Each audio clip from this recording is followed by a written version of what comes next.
Hello and welcome to the Cleft Mama podcast. This is a supportive space for families navigating life with a baby diagnosed with a cleft lip and/or palate. Here we share real experiences, practical guidance, and conversations with parents and professionals to help you feel informed, supported, and less alone. I'm your host, Anja Paune, and I'm excited to get started.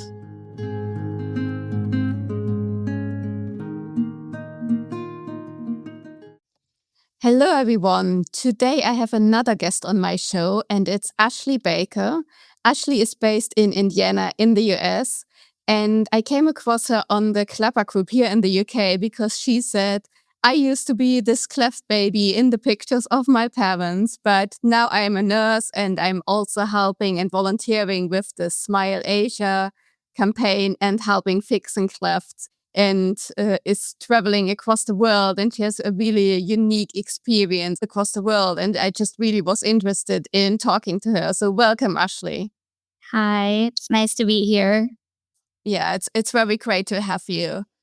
So I just want to point out to the listeners as well, as I mentioned, you grew up in the US, treatments may be a little bit different or the pathway is just a little bit different. So don't get confused if we mention things that are not as it is in the UK at the moment, but it's still very interesting to hear from you. Yes. So first, I just wanted to see, what are your memories of growing up with cleft? Yeah, so I remember surgeries going back to, I had a surgery for my speech when I was like 5 or 6 years old, a pharyngeal flap repair. And then I also had a lip revision when I was younger.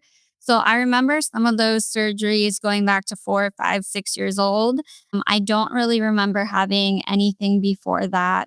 As a kid, my lip, they left extra skin on the cleft side. So as I grew and that side didn't grow as much, they would have extra skin to even it out. So I remember being teased a lot when I was growing up because my cleft was a little more obvious as I was younger. The older I got, the less teasing, the less bullying. Kids were more just curious about why I had a scar. But I never let that kind of stand in my way. I had braces for most of my childhood, as most cleft kids do. I've had a total of 10 surgeries. I had jaw surgery as a high schooler to correct my underbite, and I had a final rhinoplasty in college.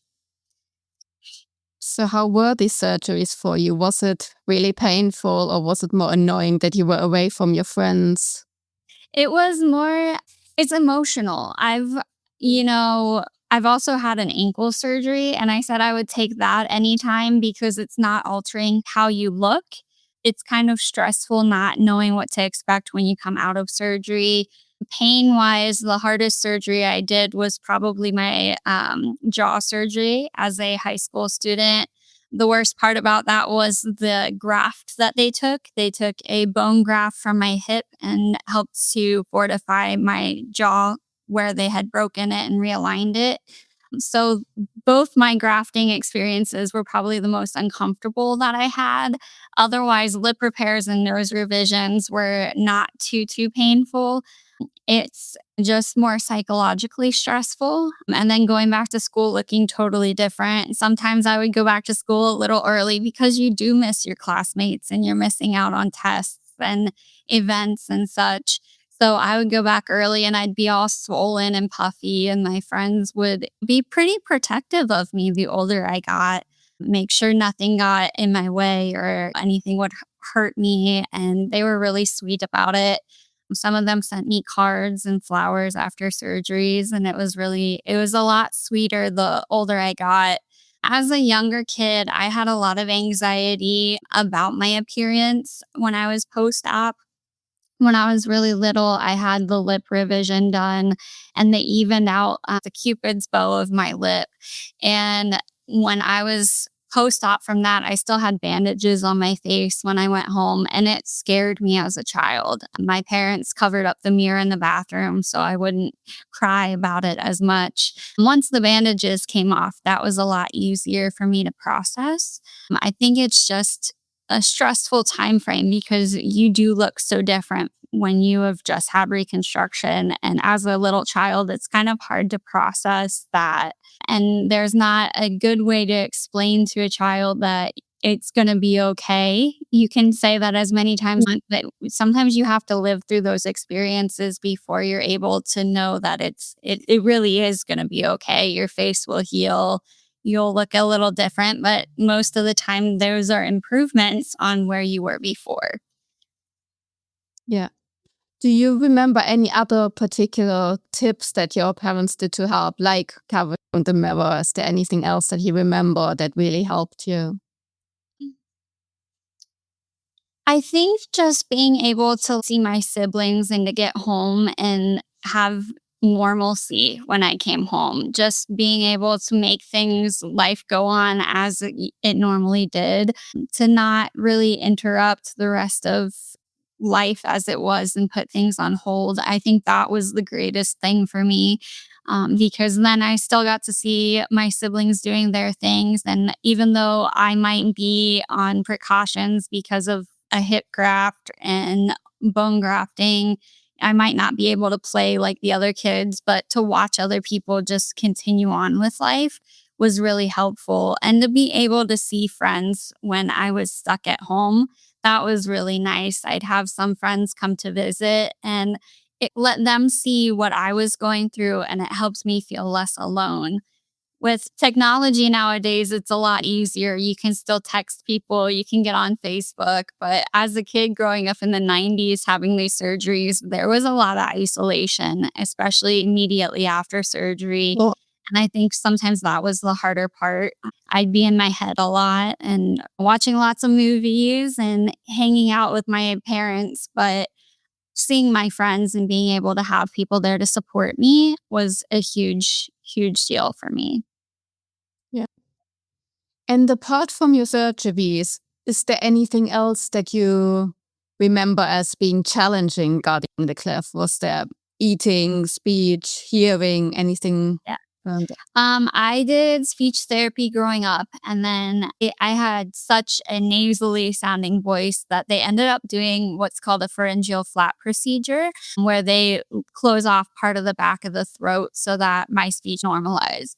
After that surgery, I didn't have a ton of speech therapy after that. And then after my palate closure growing up, eating food wasn't always a problem for me. I was lucky I never ended up with a palate fistula or anything.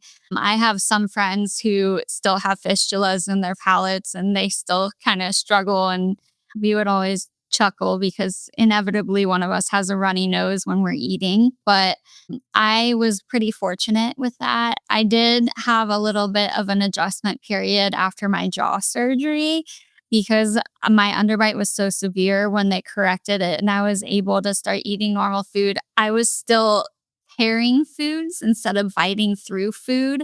So that was a major adjustment. And it was funny because nobody really walks you through those little things when you're post op.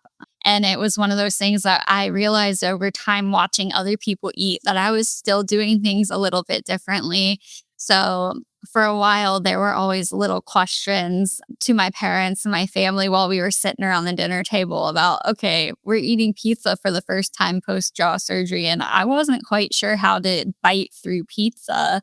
So it's interesting as you go through life, just the little things that most people don't think about. Yeah. You've already mentioned your friends there who also have cleft.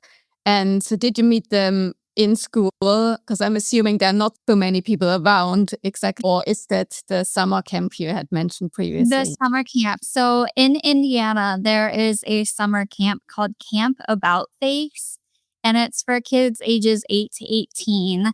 And it's for kids who have craniofacial anomalies. So whether that's cleft lip and palate, golden Haar syndrome, or Treacher's Collins, or anything that involves syndromes that affect the face.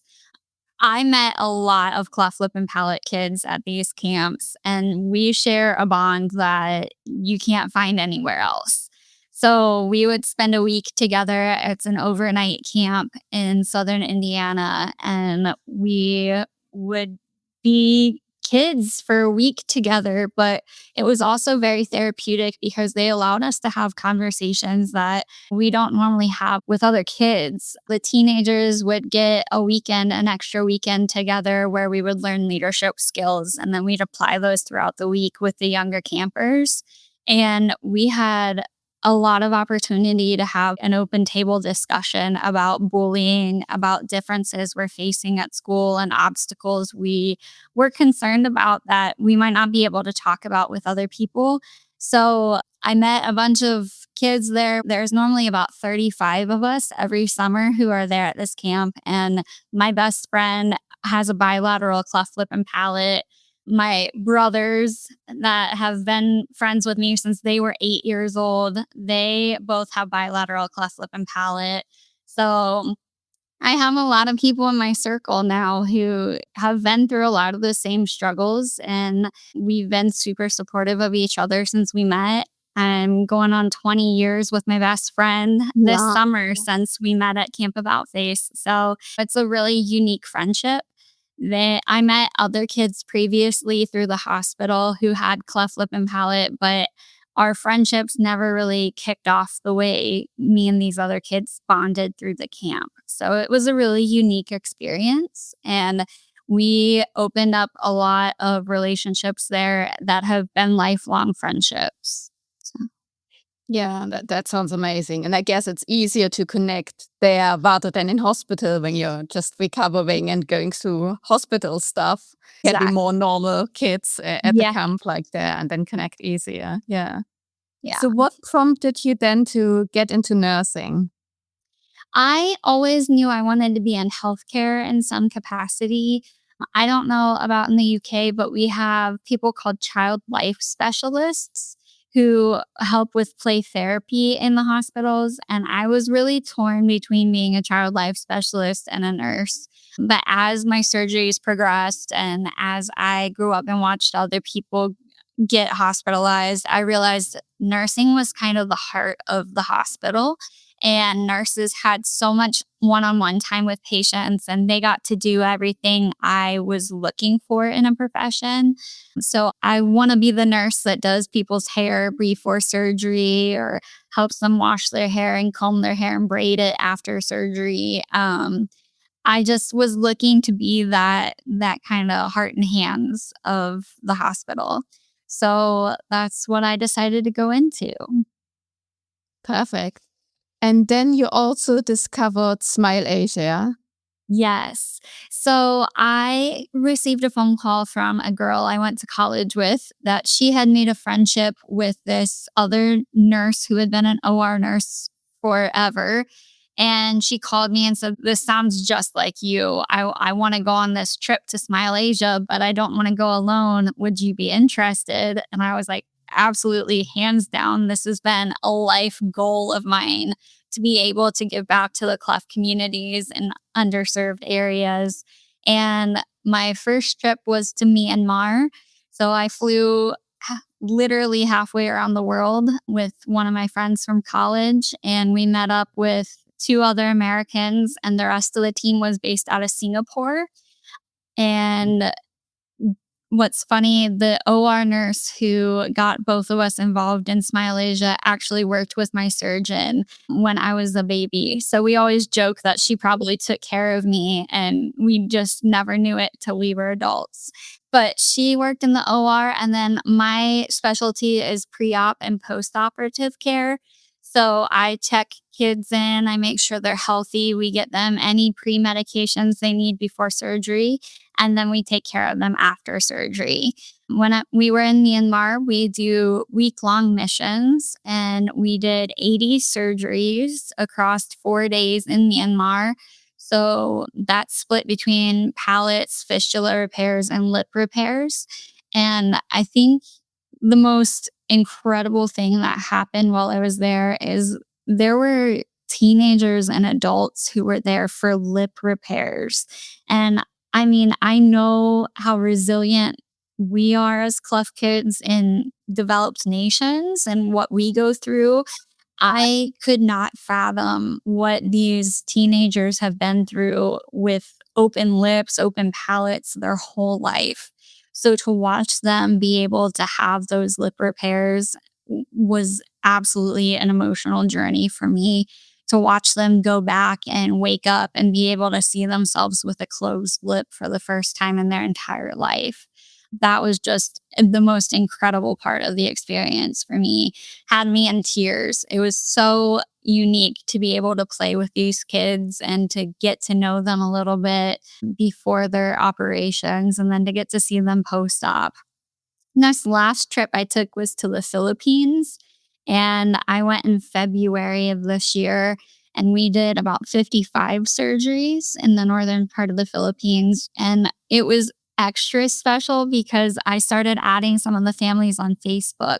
So now not only did I get to see them before surgery and after surgery, but now I'm getting to see pictures of them healed and being able to smile for the first time with their new smile. And it's just so rewarding to be able to see them through the entire process from start to finish. Yeah. What I always find fascinating, I guess, is like you say, they are not necessarily babies when they have a palate fix. So I'm always impressed by the mothers because we know that the babies can't naturally feed. They still managed to somehow bring up the children, bring up the babies, and then bring up them into teenage years, into adulthood, finding alternatives to still make sure that the baby is fed. And they must kind of intuitively find a way to still make that work, to know the baby needs to be fed and find ways to get milk or any other food into the babies Absolutely. despite all the difficulties. Yeah. Yeah, and to see these teenagers and know they have to be eating regular foods and their teeth, they've never had orthodontic work. They have open palates and lips. And it's fascinating to think about all the obstacles they've overcome for the last 2 decades of their lives. And now we have the opportunity to help them. And it blows my mind to think that there are so many cleft kids out there in these developing nations who don't have access to any form of healthcare. And so to be able to help even just a small portion of those people, it's amazing to be a part of. Yeah. Do you know how many trips there are out there? Because I'm a perfectionist, but also a statistics person. So I feel you can only catch that many with every trip. How can I we make sure we catch all of them? So many organizations out there that helps. There's Operation Smile, Smile Train. I happened to come across Smile Asia, but I think I'm pulling up their website right now. They've done 99,072 surgeries so far across 659 medical missions, and that's just on the Asian continent. So, Operation Smile, Smile Train, Mercy ships. I don't know if you've heard of the Mercy ships. They go up and down the coast of Africa in a floating vessel. All those organizations just blow my mind because they go to hard to reach areas. But again, you're not going to hit everybody because it depends on the family's ability to get to where you are. And it's going to be a never ending mission because every year there's going to be more cleft babies. So it's something I'm down to do for the rest of my life. I think it's an incredible thing and I just want to be a part of it. Yeah. And until we know what causes it, and maybe we never know, there's nothing Right. you can do to prevent it. Like you say, there will be more babies every single year because there's Yes. nothing we can do at the moment. If we're not a nurse who can't travel there, but how can we support those missions? Yeah. So Smile Asia has a donation button on their website, their smileasia.org, and you can donate to the cause. You can support any cleft organization, Smile Asia, Smile Train, Operation Smile. All of them do fantastic work. There's also ways you can get involved and you can do fundraisers, you can sponsor people, you can volunteer your time. Some of the missions accept non medical volunteers, but a lot of Smile Asia is supported by people based out of Singapore. So they have a great support network to help support the missions and keep them going. But we're always looking for donations. Yeah. Do you already know about your next trip? I don't have another one planned yet. They plan their calendar out about 6 months at a time. So I'm waiting probably until next year to do another trip. I just started a newish job. So I'm waiting to save up some paid time off before I can go. But I really enjoyed the Philippines and I will probably go back there, but I don't know. We'll see. We'll see when the next one is. So how can we follow you to see where the next one will take you? Yes. So I am on Instagram. I am Carpe Diem Chronicles, Carpe_Diem_Chronicles. And I always post about my travels and the missions I go on. So you can follow me there. Perfect. I will put that in the show notes so we can all follow you. Okay. And if you were now thinking back to your childhood, maybe, or your early teenage years, what would you tell your younger version? Stay true to yourself and dream big. Like there is no dream that is out of reach. And once you achieve one dream, keep dreaming because there's nothing standing in your way. No, and I think you've proven that. You definitely proved that to your former selves. I hope the little version of you can look up and see that you have dreamed big and achieved. Well, it's just a start for you, really. There will be Right. more to come. Yes, for sure. Thank you so much for talking to us. This was amazing. It's so interesting and amazing work. So I'll definitely put all the links in the show notes, and I hope we get a lot of donations as well. And keep traveling and keep dreaming, and I Thank- make sure to follow you. Thank you so much. Thanks.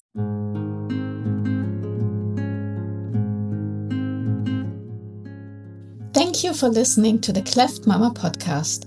I hope you get a ton of value out of our time together. You're not alone in this journey. And remember, you're doing an amazing job. If this episode helped you, please follow and share it with another parent who might benefit from it. See you next time.